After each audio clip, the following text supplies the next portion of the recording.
Olá, que prazer estar junto outra vez. Um país, e qualquer país, só se transforma por meio da educação.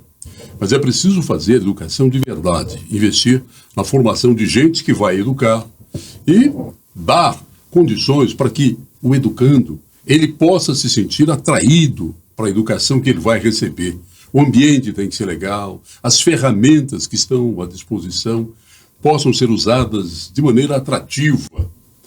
Assim dá para construir um país legal. Nós temos um caminho pela frente, falam tanto em educação e a coisa não acontece como a gente gostaria e nem na velocidade que o país precisa. Estamos queimando gerações inutilmente. É o tema deste Pode Tudo.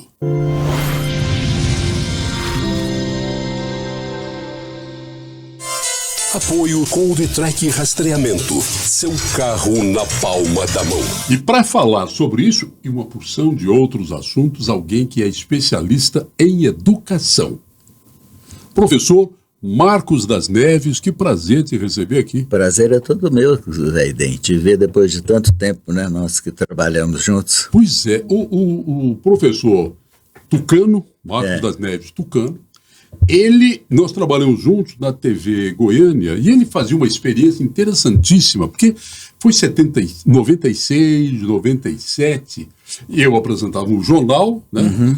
E você ficava numa mesa ao lado, com um computador, um microfone, e recebendo mensagens. Era uma época de redes incipientes. Né? Era o ICQ. Era um aplicativozinho só de mensagem escrita. Uhum. Né? Então eu incentivava os telespectadores a entrar e comentar. E como era um programa mais levado para o deboche, chamava Barra Pesada. Tinha o Barra Pesada, era o Barra Pesada. Era eu, o Leleco saudoso, e aquele repórter Deco Martins, que aí era uma... Mas era divertido. Era uma coisa assim, depois eu fui refletir, quando as redes começaram a se ampliar, eu falei, olha, o Tucano era meio visionário, porque foi um predecessor de tudo que veio acontecer depois, né? Na educação, por exemplo, eu fui o primeiro a trabalhar com vídeo em sala de aula. Em vez de na época, né, eu tinha aquelas televisões grandonas, isso século passado, né, e colocava... É de tubo ainda. É de tubo. Né, fui o primeiro, ninguém tinha feito isso até então. Hoje evoluíram para as lousas, né, muito mais tecnológicas, obviamente. O professor Tucano, ele foi dono do colégio do Jaó. Integrado Jaó. Integrado Jaó, um colégio respeitadíssimo, renomado, né? Você vendeu? Eu vendi para um grande grupo nacional, hoje chama-se Grupo Eleva, tem 150 e tantas escolas no país, e eles naquela época estavam comprando escolas que fossem referência em cada capital. E escolheram a minha como referência de Goiânia. Na época eu estava na Secretaria de Educação. Você era do Conselho, né? Eu era também do Conselho Estadual de Educação e eu fui superintendente executivo e depois secretário de Educação no último governo Marconi Perillo. Eu acabei não resistindo à proposta que valia muito menos do que eles ofereceram. Se você for calcular o EBITDA, calcular o faturamento, etc. Aí eu vi ali uma oportunidade de construir um patrimônio definitivo, né? E vendi. Passado 7, 8 meses, eu perdi minha filha, de 15 anos, 2017. A minha vida perdeu um pouco o sentido, sabe? E aí... O sonho dela era estudar nos Estados Unidos. Ela já falava inglês fluentemente, já tinha o TOEFL. E eu tenho um filho menor. E nós resolvemos, então, mudar. Até para eu, minha esposa e ele, até para mudar os ares, para cabeça melhorava, e fomos para os Estados Unidos, ficamos 4 anos lá, pegamos a pandemia, depois nós fomos para Portugal, e eu retornei agora, em março. Só falando um detalhe dessa sua estada de 4 anos nos Estados Unidos, você foi para lá e para fazer Harvard, né? E Exato. teve que terminar fazendo online por conta da pandemia, né?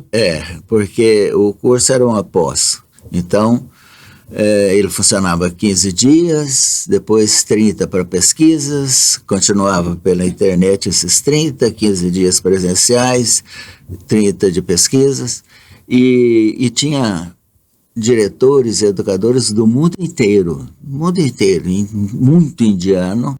Educação na Índia é uma maravilha, né? A top. Neozelandeses, finlandeses, enfim.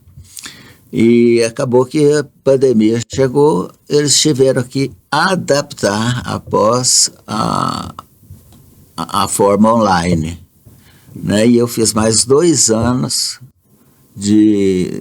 dessa pós online e voltei em Massachusetts só para pegar o diploma mesmo. Mas sua especialização lá foi educação infantil? Não, chama-se liderança e gestão escolar. Né? Porque eu fiz a pergunta porque você sempre se dedicou à educação infantil, não é assim? Exato. Não, especialista. Na verdade, isso foi se formando na minha mente. Eu sempre dei aula para o 2º grau. Aula em cursinho, na época. 2º grau, e a minha escola era 2º grau, e acabou tendo ensino médio, né? Ensino médio, O 2º grau é muito antigo. O ensino médio e o Fundamental 2, ou seja, de 10 a 14, 15 anos, depois de 14, 15 anos a 18. E aí ele vai para a universidade. Mas eu fui formando a opinião de que o mindset da criança, a maneira dela pensar, se constrói nos primeiros anos. Na educação inicial, nos anos iniciais, a partir dos 3 anos. Eles precisam ter conceitos, eles precisam ter valores formados e explicados, né? Então, eu já vendi com essa ideia de montar uma infantil e fui para os Estados Unidos. Me especializei em gestão de pessoas, gestão de conteúdo, todo qualquer tipo de gestão relacionada à escola, né? E fui fazendo estágios em escolas, fiz estágio em várias escolas Montessori, depois nós fomos para a Europa, eu fiz estágio no país de Gales, eu fiz estágio na Finlândia, fiz estágio na Estônia, antes eu havia feito estágio na Nova Zelândia. E isso me deu uma visão cosmopolita de educação, que é o que eu vou aplicar nessa volta minha, que eu vou tentar aplicar. Você está construindo um outro colégio. Estou construindo, né? Um outro colégio. Que é ali no Aldeia do Vale, né? Aldeia do Vale. Aldeia do Vale, que é um condomínio fechado. Segundo grau, ensino médio? Não. Educação infantil, né? Educação infantil. Você vai se dedicar a isso Só. Daqui para frente. Essa visão que você teve dos vários países, né, e vários graus de desenvolvimento, como é que você viu da educação desses países que ainda falta para o Brasil? Bom, os Estados Unidos, a educação que poderia ser melhor, pelo potencial que eles têm, pela verba que é dedicada à educação pública lá, não é das melhores. Tanto que os grandes cientistas, os grandes, são geralmente pessoas que vêm de fora, são imigrantes, né? País de Gales, que é Reino Unido, é aquele estilo bem inglês, eu gosto. Aqueles uniformes de terninho, gravata, muito bonitinho ver as crianças, né? Agora, inovador mesmo é a Finlândia e a Estônia, que não só por isso são as melhores educação do mundo, segundo o PISA. PISA é um assessment, uma avaliação feita pela OCDE para alunos de 15 anos que mede 70 e tantos países. O Brasil está lá quase na beira. E sempre Finlândia, Estônia e cidades-estado, como Hong Kong e Singapura, se destacam. E, basicamente, a metodologia que eu desenvolvi é baseada na Finlândia, na parte comportamental, e na Estônia, na parte teórica. A gente fala muito de educação aqui, e agora a gente está ouvindo muito, que é época de campanha, né? É sempre um tema presente. Dinheiro não falta para a educação, até porque os constituintes de 88, eles estabeleceram, até amarraram, na verdade, o orçamento, definindo percentuais fixos que estados, municípios e o governo federal precisam dedicar à educação, destinar para a educação. Então, dinheiro não falta. Falta o quê? Falta o dinheiro chegar na sala de aula. Ele passa antes pelo MEC, depois vai para as secretarias estaduais, depois passa pelas secretarias municipais. Só depois que eles vão para as escolas, já é muito menos do que foi efetivamente designado. Federalizar a educação é um péssimo negócio. Eu defendo, como acontece, por exemplo, em todos esses países que eu falei. Uhum. As escolas são particulares, mas de graça. Só que, para cada aluno, o governo repassa um valor. Então, interessa ao dono da escola ter mais alunos, que aí ele ganha mais. Ele só tem mais alunos se a escola dele estiver bem conceituada no ranking da região e nacional. A escola não pode ter uma nota abaixo de X, são feitas as avaliações anuais. Então, se aquela escola, o aprendizado dos alunos caiu, essa escola é descredenciada. E funciona muito melhor, porque é responsabilidade de quem está lá. Né? No Brasil, é responsabilidade de quem está nos gabinetes. E acontece o que acontece. O dinheiro no Brasil é suficiente para ter uma boa educação. É suficiente para ter uma educação ótima? Não. É suficiente para ter uma boa educação. E não tem nem média. O que a gente vê no Brasil, com todo esse volume de dinheiro que o povo, né, paga através dos seus tributos, escolas caindo aos pedaços, falta merenda escolar, é sempre escola que tem uma clientela pobre. Então as crianças chegam na escola com fome, às vezes não tomaram nem o café da manhã, o lanche da tarde, e encontram como sustento que a escola é obrigada a fornecer, às vezes um suco só com água colorida, um pedaço de pão seco. Quer dizer, são coisas que causam revolta, porque é uma judiação você estar jogando fora o tempo da meninada, que poderia ser aproveitado para eles construir um futuro, desse jeito. E o dinheiro tem. É comum você ver que em algum lugar houve uma corrupção com dinheiro, com verba da educação. Mas não são só secretarias, não. Dentro da própria escola, sim, não, você vê. Não é uma questão só de político ou administrador ausente, é lá na escola lá também. Na escola. Deixa eu só fazer um adendo aqui. O que você vê também de pessoas bem intencionadas, de pessoas dedicadas, de pessoas que dedicam a vida para uma escola pública, também é verdade. Existem vários diretores, assim, excepcionais. Por coincidência, a gente marcou essa entrevista aqui, e eu nem sabia que seria possível, até coincidiu de ser possível esta semana você vir aqui conversar comigo e com o pessoal que está nos acompanhando. Mas eu tive, nesta quarta-feira, dia 18 de agosto, eu fui a um colégio estadual em Aparecida. Me convidaram porque é a Semana de Cultura, e desse ano, a Semana de Cultura, escolheram comunicação. chamaram eu como jornalista para falar, fazer uma palestra para eles lá. Eu falei mais de 1 hora. Nos anos anteriores teve a Semana da Cultura com pintura, com literatura, tá? Esse ano foi comunicação.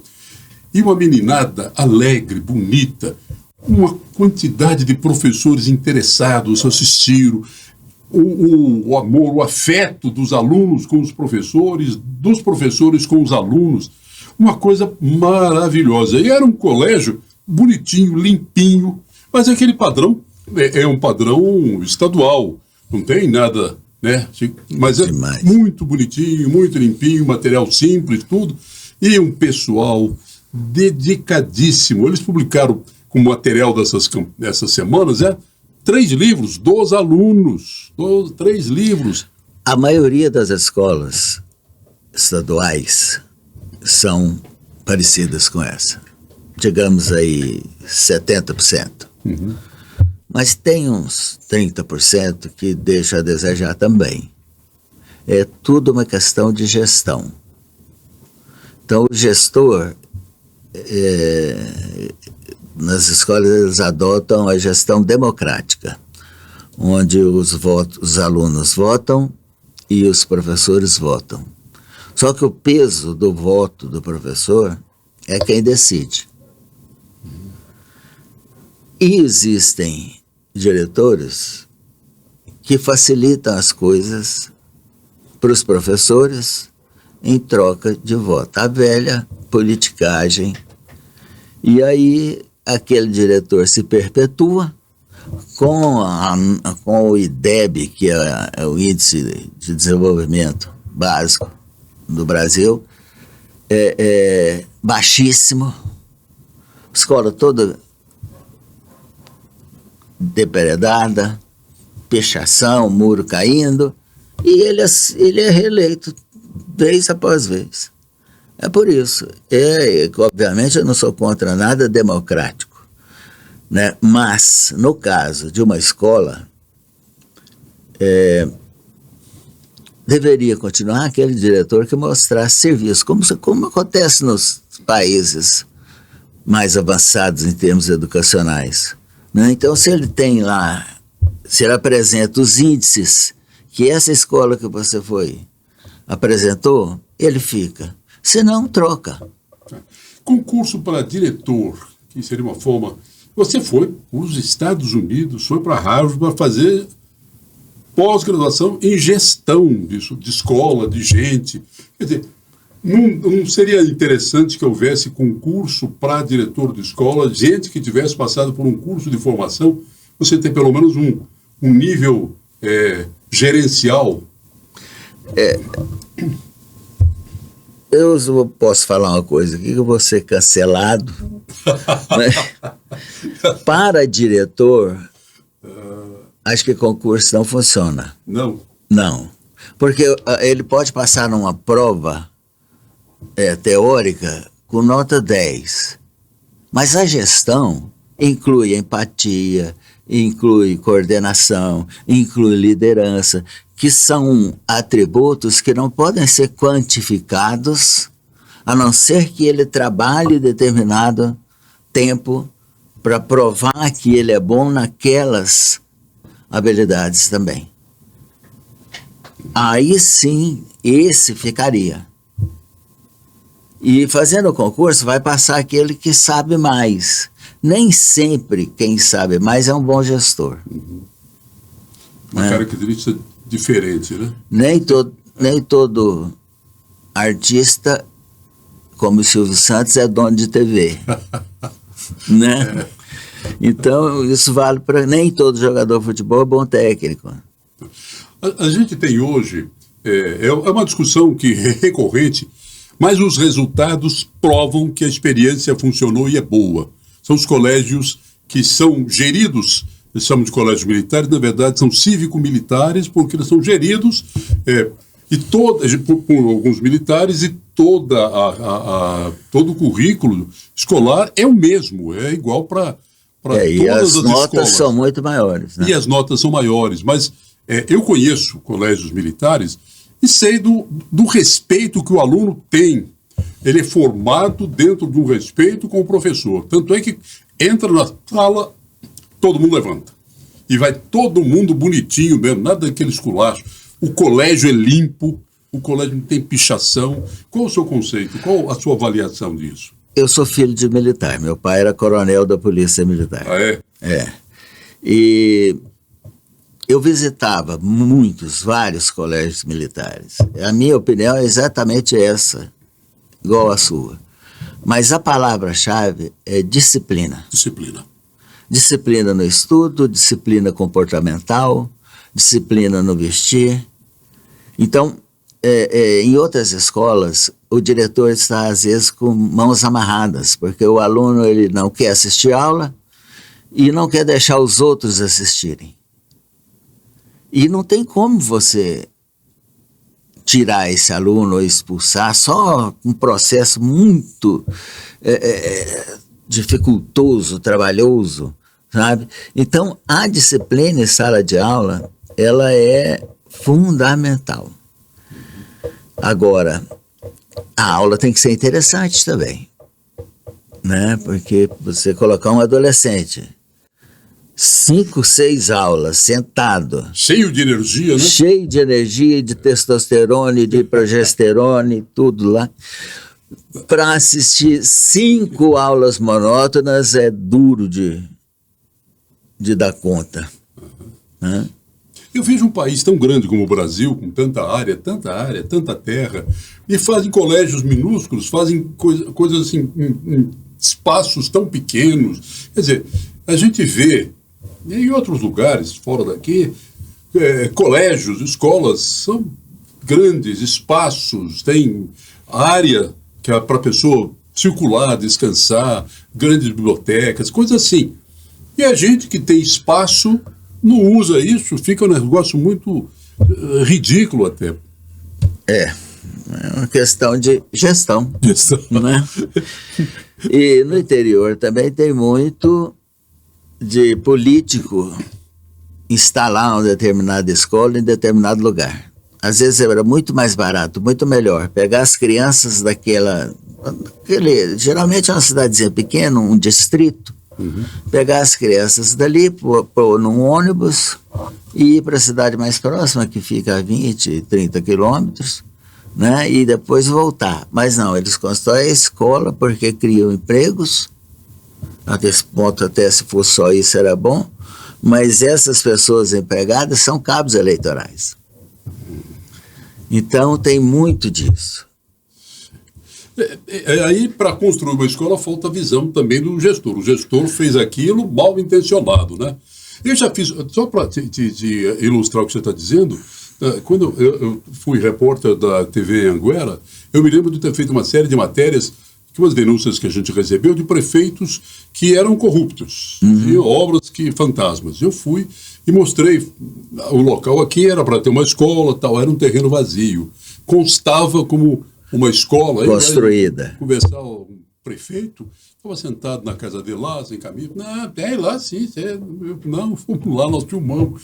Então, é uma coisa absurda isso. É impunidade. Né? É impunidade. Impunidade leva a isso. Deixa eu contar um caso para você. Você conhece Lisboa. Obviamente você foi na Praça Marquês de Pombal, né? Então tá lá naquele pedestal enorme. Deve ser equivalente a um prédio de 15, 16. Tudo conflui para lá. Tudo conflui para lá e ele lá, solene, lá em cima. O Marquês de Pombal foi um déspota. Atribui-se a ele a reconstrução de Lisboa depois do terremoto de 1761. 90, por aí. Ele foi lembrado mais por isso do que por outras coisas. Exato. Né? Só que ele fez, dentre outras coisas, todo o sistema educacional de Portugal, a grande maioria dele, eram geridos pelos jesuítas. Os jesuítas eram uma parte da igreja dedicada exclusivamente, quase que exclusivamente, à educação. Tanto que vieram alguns para o Brasil para alfabetizar os índios, né? Tem aquela aquele desenho famoso do padre escrevendo na Padre areia. Anchieta. Padre Anchieta, né? Então, mas ele governava de uma forma tão disfuncional que os jesuítas acabaram ficando contra ele. Ele expulsou os jesuítas do Império, de Portugal, do Brasil, enfim, acabou com os jesuítas. A educação, só que ele não tinha nada pronto para colocar no lugar. Acabou que passaram-se 200 anos e Portugal entrou no século XX, no século passado, com a maior taxa de analfabetos dentre os países da Europa, na parte oeste da Europa. Até hoje, a educação em Portugal não se compara com a da Alemanha, não se compara com outras, a própria italiana, porque houve essa quebra de sequência muito violenta antes, lá em 1700 e pouca coisa. Aqui no Brasil, o que acontece? A cada 4 anos ou a cada 8 anos, muda-se, quebra-se. Então, a educação, assim como a saúde, deveria ser separada do governo, de modo que as pessoas que tomassem conta do Ministério da Educação, das secretarias, tinham que apresentar resultados. Resultado é muito fácil de aferir. Basta fazer uma prova com os alunos, do básico, né? Escreveu, não leu, pau comeu. Mas eu sei que isso é muito difícil, mas em outros países funciona. Então essa descontinuidade é um dos fatores também que atrapalham. Se bem que em Goiás, agora eu vou defender, veio desde lá do Tiago Peixoto, depois a professora Raquel, depois eu, depois agora a Fátima Gavioli, vem mantendo a mesma linha, tanto que Goiás está nos primeiros lugares do IDEB. Eu me lembro de uma entrevista que eu fiz uma vez com um professor, Agenor Cansado, você conhece? Meu mestre. Teu mestre, né? Um cara legal, bom, né? Tinha uma cabeça também décadas à frente. À frente. E numa das entrevistas que eu fiz várias com ele, ele falava uma coisa, falou, olha, se hoje, por exemplo, pegar um médico do século passado, isso era nos anos 1900, não sei o quê, se você pegar um médico de 100 anos atrás e trouxer ele para uma sala de cirurgia, ele não sabe nem andar ali dentro. Mas se você catar um professor do século passado, de 100 anos, trouxer para uma sala de aula, ele dá aula. Quer dizer, então dá a impressão que tudo assim, continuou cuspe giz, e quando existem outras ferramentas que podem ser usadas. Né? Hoje principalmente, né? Eu não uso mais a aula normal, eu uso a aula invertida. Como é que é a aula invertida? Você dá o assunto para o aluno desenvolver em casa, aprender. Determinado capítulo do livro, tal, por exemplo, ou enfim. Depois, no dia seguinte, quando ele volta, o professor vai abordar aquilo que ele estudou, que não foi ensinado ainda. Então, o aluno tem um conhecimento, muitas vezes, atravessado e tal, mas ele já tomou consciência do que era aquilo. E aí a sala vira um espaço de discussão, porque os alunos aprendem um com os outros. Às vezes um sabe uma coisa, outro sabe outra coisa, e você dando a oportunidade de todos falarem dentro de um laboratório de aula, em vez de ser aquela aula comum do professor com giz e os alunos todos, não, é discussão, metas, propostas, trabalhar em cima de projetos. Agora, toda a escola trabalha nesse semestre ou nesse bimestre em cima do projeto tal. Então, todas as disciplinas, no caso do médio, do Fundamental 2, vão descobrir capítulos dessa disciplina que se aplica àquele tema. Então, falar sobre cidades. A matemática vai falar sobre densidade populacional, né? Sobre divisão, enfim, da verba do governo. Vai ensinar fração, vai ensinar, enfim. Cada professor desenvolve dentro daquele tema. No final, faz-se um livro por sala do que foi apurado, e esse livro é publicado. E vai para a biblioteca da escola e cada aluno recebe o seu.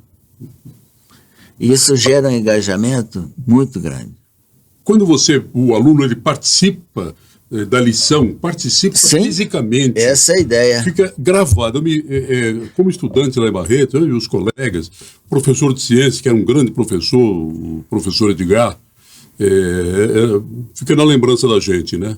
Ele começou a explicar sobre invertebrados aquáticos e tal, e a gente ia participar, a colégio ia participar de uma feira de ciência em Rio Preto, que é 90 quilômetros de Barretos, e ele explicava, olha, agora vocês vão buscar nos córregos, vão buscar camarão de água doce. A gente conhecia muito o córrego lá, pescamos muito camarão de água doce, vinha, botava lá e fazia experiência. Quer dizer, a gente assimilou, até hoje eu não esqueço disso, assimilou de tal forma a lição, porque a gente operou na lição, não foi algo que veio pelo ouvido. Exatamente, o aluno participar é importantíssimo. Tá. Importantíssimo. Por que a gente tem dificuldade hoje com professores, com alunos que sejam bons em matemática, que gostem de física, química? A escola tem que trabalhar com TGT, Teoria de Gap Transition, Theory of Gap Transition, que é o aluno avança conforme o potencial dele. Então, se eu tenho um aluno que ele tem dificuldade, comprovadamente dificuldade em matemática, e ele não vai acompanhar a turma, se você fizer uma avaliação geral, ele vai tirar 3, nota vermelha, eventualmente 0, etc. e tal. A avaliação tem que ser individual. Você vai avaliar o aluno pelo que ele evoluiu do ponto anterior que ele estava. Então, se ele evoluiu 100%, é 10. Né? E outra turma intermediária seria um tipo de avaliação diferente. Cada aluno recebe uma avaliação diferente. E o primeiro, você aproveita o gap, a distância entre o que ele tem que aprender naquela série e o que ele pode efetivamente aprender. Então você avança com ele.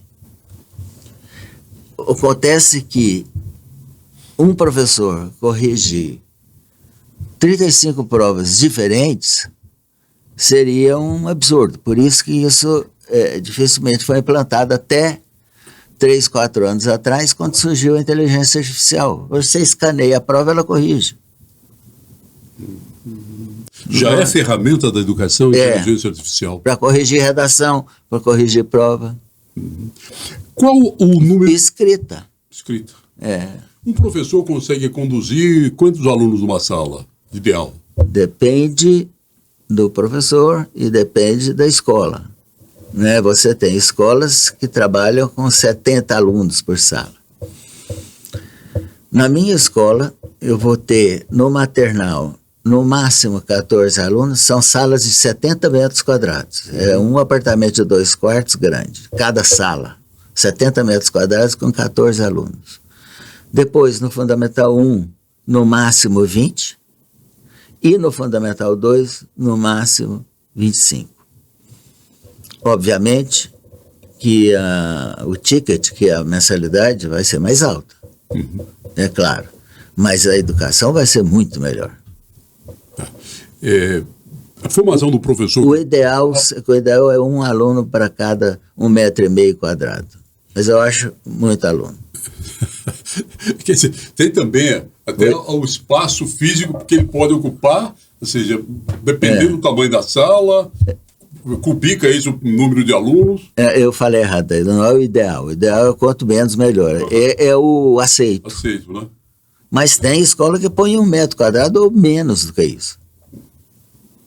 Aí, tem... Eu já dei aulas, assim, para salas com 400 alunos. Mas cursinho? O cursinho. Cursinho, né? O último aluno lá não me ouvia, eu tinha que falar com o microfone na mão. Mas... Isso existe ainda? Ou são Não. aqueles Não. madrugadão que eles fazem para treinar o pessoal para o corujão, né? O simuladão. É simuladão. Tem, mas ela é prova, né? Outra coisa importantíssima a se levar em consideração é a neurociência. Então você falou do seu professor, do camarão, né? E eu, como professor de biologia, tenho que te falar que o camarão não é vertebrado. Ele é o crustáceo, né? É o crustáceo, é invertebrado. Então, mas foi dada a lição, né? O cérebro, ele pode ser didaticamente dividido em 3 partes. O cérebro reptiliano, que é o cérebro das nossas reações animais naturais, reagir, põe a mão no quente, tira, você não pensou. Aquilo foi o cérebro reptiliano que deu o comando, o pavor, enfim. Tem o cérebro límbico, que é o cérebro das emoções, e o neocórtex, principalmente no pré-frontal, que é o cérebro analítico, que faz análise, que pensa nas consequências, etc, etc, etc. Só que quem comanda tudo isso é o límbico, é a emoção. Então aquela discussão entre razão e emoção, ela na verdade não existe, porque a razão é uma emoção domesticada, manipulada, né?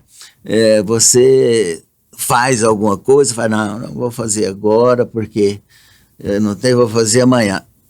A emoção que você teve ao decidir aquilo é que fez com que você pensasse de uma forma ou de outra. Para o aluno, a emoção, o sentido, é muito mais importante do que a teoria em si, porque tendo emoção, ele tem vontade. Tendo vontade, ele aciona o neocórtex. E aí ele aprende muito mais facilmente. Então o professor tem que pensar em estratégias de emocionar os alunos, despertar o interesse, prender a atenção, chamá-lo para discussão, colocá-lo dentro do contexto que está sendo estudado. Vai muito de encontro, vários professores fazem isso naturalmente. Esse seu que você falou é um deles. Tá. A formação do professor hoje, como é que você avalia? Mais uma vez. Pode ser cancelado? Mais uma vez. Formação é importante. Formação é importante. Mas se ele não tiver gestão de sala de aula, se ele não souber se comunicar, despertar no aluno interesse pelo que ele ensina, despertar a emoção do aluno, muitos poucos vão aprender. Só aqueles que realmente, efetivamente querem. E existem em alguns, cerca de 10, 15% de uma sala, são de alunos que estão ali porque querem. Os outros estão porque querem também, mas não é tanto. E às vezes uma aula de matemática, ou de química, ou de física, fica difícil para eles. Cabe ao professor ter esse traquejo, esse domínio de sala. E isso não se aprende, porque isso é didática. E na escola ensina-se pedagogia. Deveria-se ensinar também didática, que é como fazer. A pedagogia é o que fazer. Existe um conceito no Brasil que implantou e vigora até hoje, não sei se nos países que você esteve estudando educação, tem isso também, que é proibido reprovar aluno, né? Como... Mais uma vez, quando o aluno avança em relação a ele mesmo, o máximo que ele pode fazer é estacionar. Ele não é reprovado. Mas aí a questão é passar para a série seguinte. Mas se ele não aprendeu aquilo que ele deveria aprender, o mínimo, porque o mínimo tem que ser ensinado. O mínimo. Ninguém precisa, você nunca mais usou equação de segundo grau, por exemplo. Acho que deu uma aqui, você nem sabe se é primeiro ou segundo grau, como eu, por exemplo. Né? Mas, na época, precisava saber. Então, você se esforçava. Então, quando o aluno tem comprovadamente muita dificuldade, com laudo, com observação, com evidências, você tem que dar um tratamento individualizado para esse aluno. Então, ele avança conforme a capacidade dele. O médio, ou que não tem dificuldade, mas também não tem facilidade, ele avança no nível do currículo. E o aluno superdotado, vamos dizer assim, ele vai além. Para isso, mais uma vez, o ensino tem que ser individualizado. Só que um professor dá aula em 10 salas, vamos supor, com 35 alunos cada, com 40 alunos cada. São 400. É humanamente impossível para um professor fazer esse tipo de avaliação individual. Mas não com um scanner e um notebook com inteligência artificial. É só escaneou a prova, acabou, ele já sabe o nome do aluno, já dá nota, dá consideração, dá as instruções, etc, etc, etc, tudo. Já vem prontinho o diagnóstico. E, além disso, tem que haver o contraturno, porque você, identificando a dificuldade do aluno e havendo possibilidade de dar um tratamento individualizado para aquele aluno, tem que ser dado também. A dificuldade do contraturno, ou seja, o outro turno onde o aluno vai aprender coisas que ele não aprendeu no turno normal, demanda um outro professor, né? Sim. Quer dizer, então, o investimento em educação tem que ser alto mesmo, não pode ficar com miséria nem com economias que prejudicam um país, o futuro, a produtividade do brasileiro, que é sempre dita como muito baixa em comparação com a produtividade de operários ou trabalhadores de outros países considerados de grande economia. Então, se você não investe em educação para fazer o aluno de fato aprender mesmo o que está sendo ensinado, não adianta nada. A educação é a prioridade, deveria ser a prioridade número 1 do país, acima de saúde, porque se você tem pessoas alfabetizadas, leitoras, porque a leitura é importantíssima, leitoras, essa pessoa vai ter menos problemas de saúde, porque ela vai saber se cuidar. Outra coisa também que não é muito praticada e que tem que voltar a ser é a leitura. Quando você lê, primeiro, uma parte do seu cérebro identifica as letras. Nós temos a impressão que nós lemos a palavra, porque o cérebro está tão acostumado que você acha que você aprendeu globalmente a palavra. Mas não, o seu cérebro identifica letra por letra. Depois, uma outra parte do cérebro identifica o significado daquele monte de letras, da palavra. Depois, outra parte do cérebro treina a parte fônica, como falar, a pronúncia, etc. Então você envolve grande parte do cérebro de uma vez só. Além disso, a imaginação, porque se você está lendo sobre Chapeuzinho Vermelho, você vai pensar na floresta, como é que é a floresta, né? Você vai pensar no lobo, como é que é o lobo? Por que o lobo é preto? Por que o lobo não é marrom como ele é na verdade? Né? O preconceito já vem dessas pequenas coisas, que a cor negra é identificada como ruim, né? A coisa está preta.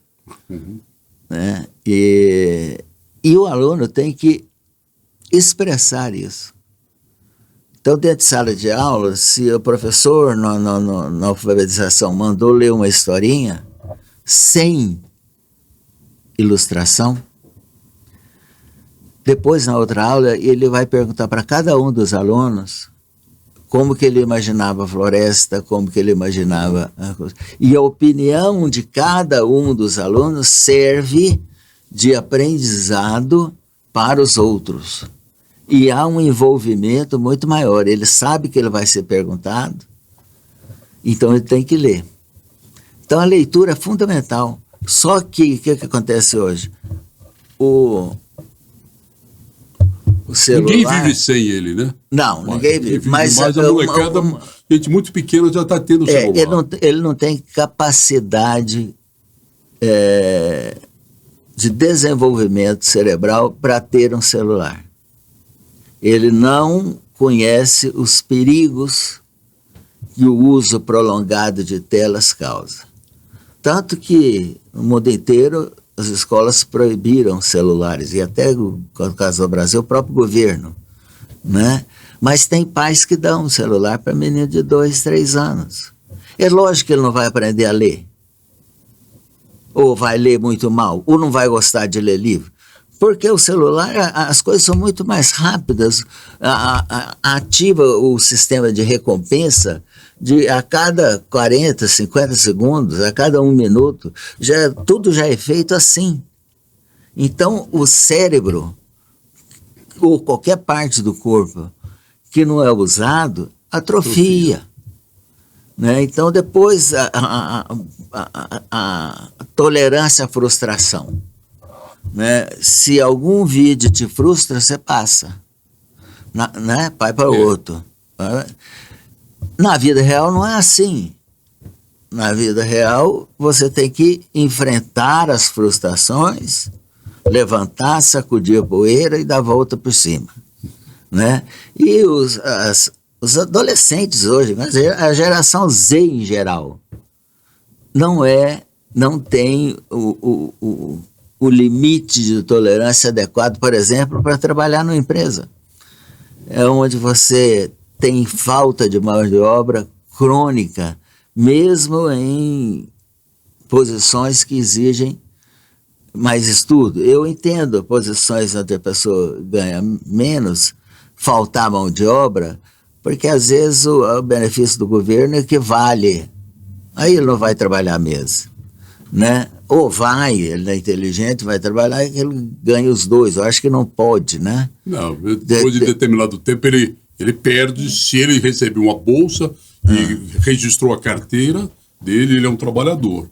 Então não é mais para ele aquele tipo de auxílio. Só que é o desincentivo. Eu não sou contra benefício, mas ter no Brasil mais de 40 milhões de beneficiários... Outro dia eu vi uma estatística que são 90 milhões de pessoas que recebem algum tipo de benefício do governo. Pessoas, não famílias. Né? Aí você tem 55 milhões de famílias. Tá, aí você tira as crianças, 55 milhões de famílias vezes 3, né? 110, 165 milhões. Aí você tira os aposentados, tira as crianças pequenas, sobram quantos para trabalhar e pagar isso tudo? Aí o dinheiro da arrecadação não dá, aumenta-se os impostos, toma-se dinheiro emprestado, a inflação sobe e fica esse desgoverno que nós temos. E não estou falando de Lula, não, estou falando no geral, foi assim sempre. O próprio Bolsonaro, a mesma coisa. A educação infantil, que ela é a base de tudo e você vai se dedicar a ela nesse seu novo colégio, né? Eu me lembro, eu leio muito artigos do professor Cristóvão Buarque, que foi Sim. senador da República, foi governador do Distrito Federal, é um pensador da educação, um cara com um texto muito legal. Independente da ideologia dele, ele deveria ser ministro da Educação por uns 10, 15 anos, por vários governos. E isso que eu falei, tem que haver continuidade, porque ele conhece, ele é bem intencionado, ele tem excelentes ideias, ele não se dobra fácil. É gestor, porque ele foi reitor da UNB, assim, foi governador do Distrito Federal, mas e ele chegou a ser ministro da Educação no primeiro e segundo governo do Lula, e o Lula demitiu ele pelo telefone, nem chamou ele para demitir. Quer dizer, então, é porque o que ele pensava, o que ele queria, o que ele fazia, era totalmente diferente daquilo que se quisesse, que queriam que fizesse. Que ajudasse a política. Política. Então, não é a educação e o país que se exploda. Exatamente. Ponto. Você pegou o ponto. Então, o problema todo é de quem tem um olhar sobre o país. Então, você tem um revezamento, parecendo aquela corrida 4 por 100, então vai revezando, e acaba não tendo um resultado que possa ser mensurável. Gastamos dinheiro, tocamos a roda no vazio. Né? Você tá animado com o país?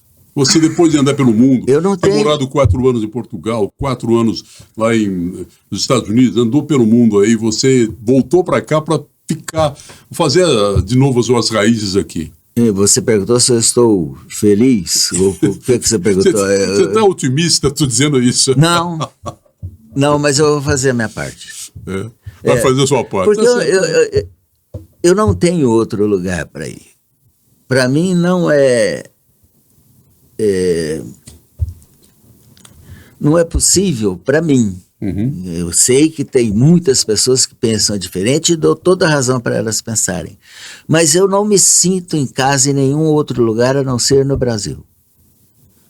Quer queira, quer não, você sempre será um estrangeiro. Quer queira, quer não. Mesmo com pessoas que às vezes não tem preconceito nenhum, a maioria tem. A maioria esconde, mas tem. Mesmo em Portugal, que eles sabem que os portugueses gostam muito de brasileiros, não é verdade. Lá você teve problema? Você enfrentou resistência, se olhar estranho? Eu tive grandes amigos em Portugal. Inclusive, eles vão vir no final do ano visitar a gente. Portugueses, da Gema mesmo. Mas às vezes eu entrava no supermercado e a maneira do caixa tratar a pessoa que estava na minha frente era de um jeito, quando ela ouvia meu sotaque, comigo era de outro. Isso acontece. Acontece sempre. Então você acaba aquilo, todo dia acontece uma coisinha, todo dia você não é dali, documentação que é complicado, enfim. Eu voltei para o Brasil. E lá, nem em Portugal, nem nos Estados Unidos, porque as grandes corporações dominam a educação. Em Portugal, porque a burocracia é tanta que impede a pessoa de empreender em educação que não seja de lá. Nós herdamos isso, né? Herdamos muita coisa, coisas que eu achava que era típica do Brasil, não são. Por exemplo, festa junina. Eu achava que festa junina, porque todo mundo ia vestido de caipira, põe retalho nas calças e tal, que era uma coisa feita no interior. Na verdade... É influência francesa aquilo, né? Tem uma influência francesa. Eu não sei se foi a França que incentivou Portugal, mas Portugal é um país, se não for o primeiro, deve estar entre os 3 primeiros, mais católico do mundo. Eles são extremamente católicos. E aí tem a festa dos 3 santos, Santo Antônio, São João e... São Pedro. Então, nesse período, tem-se a festa, que é em tudo parecido com a festa do Brasil. Bandeirolas, barracas, a gente ia muito no bairro do Alfama, que é um bairro boêmio de lá, antigo, casas antigas e tudo, os moradores de Alfama desenvolveram o hábito de fazer uma vendinha na porta de casa nas festas. Então você vai passeando ali entre as ruas do Alfama, tem um lugar principal, a pamonha não tem, obviamente, mas tem sardinha na brasa à vontade, cerveja gelada, o vinho de Portugal, que você falou, é rolha, vinho e bacalhau. E bacalhau nem de lá né? Eles produzem muito bacalhau, né? Mas... É bacalhau da Noruega, por Ilhas Faroe. Bom, enfim. E é igual. Aí tem lá as músicas típicas de Portugal que se parecem com as músicas daqui. Então eu achava que festa junina era uma coisa brasileira e não é, nem de longe não é. E a burocracia é portuguesa, né? A burocracia, agora o Brasil está bem melhor que Portugal, né? Em termos de burocracia. De lá eu fiz transações imobiliárias aqui online. Isso nos Estados Unidos é normal, ninguém vai no cartório, né? Agora no Brasil está começando a se tornar mais viável do que você ir no cartório para passar uma escritura, para receber uma escritura, enfim, é tudo online. Então os bancos brasileiros são muito desenvolvidos, também ganham bem para isso, né? São muito desenvolvidos em termos de facilitar a vida do cliente. Tem alguns aspectos que o Brasil é melhor do que Portugal em termos burocráticos. Mas eu concordo com você que nós herdamos a extrema burocracia portuguesa. Agora lá é pior. Você disse que não tem lugar no mundo melhor que para você morar que o Brasil. Sim. Mas tem esse aspecto de ser estrangeiro em qualquer outro lugar do mundo. Quem sai da sua pátria é estrangeiro em qualquer outro lugar do mundo. É difícil, por mais que ele se integre. Mas se não houvesse esse problema com certeza. Qual país desses que você viu, Nova Zelândia, Finlândia, Estônia, Portugal, né, Estados Unidos, você assim, é um país que... Pelo coração, Portugal. Mas é pelo coração. Que eu adoro a comida, adoro o vinho, adoro o tipo de vida. Se não houvesse esse preconceito velado, seria ótimo. Se eu optasse pela razão, e eu já disse para você que a razão nada mais é do que a emoção elaborada, domesticada, era Nova Zelândia. É engraçado, esses países, Austrália, Nova Zelândia, países mais novos do que o Brasil, tiveram outra civilização, foram colonizados de forma diferente, e são países que, se não estão no primeiro mundo, está pelo menos no mundo e meio, no primeiro e meio, né? Não, eles são o primeiro mundo, sim. A gente tem que chamar como primeiro mundo, só que eles não estão no grande mercado, né? A economia deles é pequena, né? É pequena, mas a forma de vida que a gente... Nossa, que eu já li, tudo... Nova Zelândia é um pedaço do paraíso na Terra. A Estônia a gente não ouvia falar porque ela pertencia à União Soviética, tinha Letônia, Estônia, Lituânia, e a gente falava... Era 3 paizinhos, um grudadinho no outro, cortadinho assim. Lituânia, Letônia e Estônia. Então a gente falava, não existe isso. E ele é um dos países mais desenvolvidos depois que caiu a União Soviética. É o mais desenvolvido digitalmente do mundo, a Estônia. Essa ideia, que não é ideia, esse fato que eu falei aqui, do acompanhamento individualizado com IA, o primeiro lugar que fez foi lá. Lá o cidadão vota online, faz tudo online. Praticamente não tem repartições públicas. Então é um país admirável, embora ele faça fronteira com a Rússia, e toda escola, por exemplo, tem um batalhão de defesa. Principalmente as escolas do ensino médio, então parte dos alunos põem uniformes, marcham, aprendem disciplina militar, e eles se preparam nas escolas para uma invasão. com o Putin lá que invadiu. Pois é, e agora está mais ainda, né? A loucura. A gente, sua visão de mundo, sua cultura educacional poderia levar daqui longamente. E a gente vai ter outra oportunidade. Sem dúvida. Eu quero dizer da satisfação de revê-lo depois de longos anos. Você andou por outros caminhos, outros países, nós nos desencontramos. Sim. Eu te encontrei na internet fazendo videozinhos bacanas, eu gosto muito. Obrigado. Você sempre tem um conceito a passar, aquela postura de educador, mas um educador legal. Vou falar ali para aquela ali. É @professor Tucano. Aí, ó, o rapaz já estava na agulha. Esse é competente. Esse é.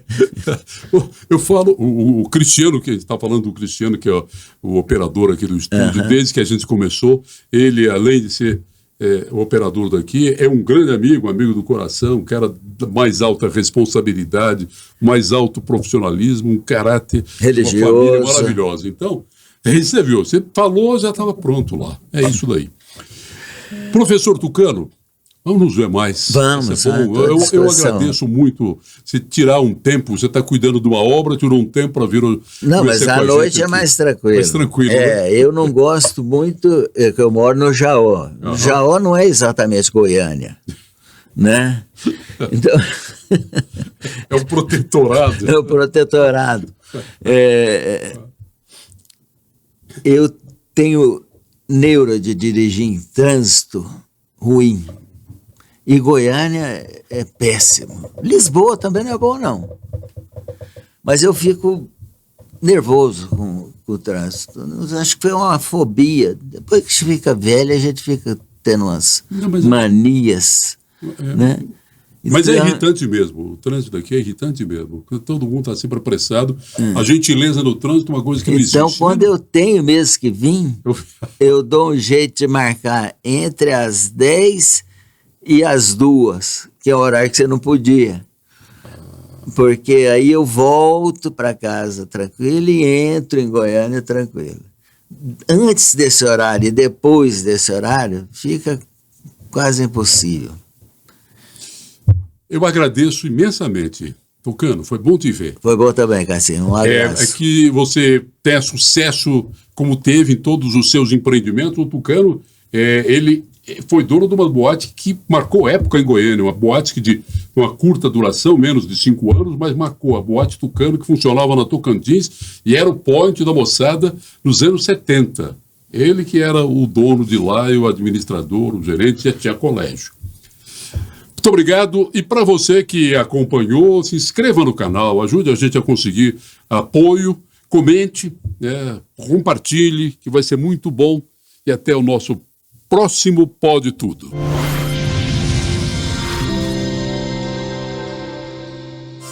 Apoios Cold-Track Rastreamento, seu carro na palma da mão.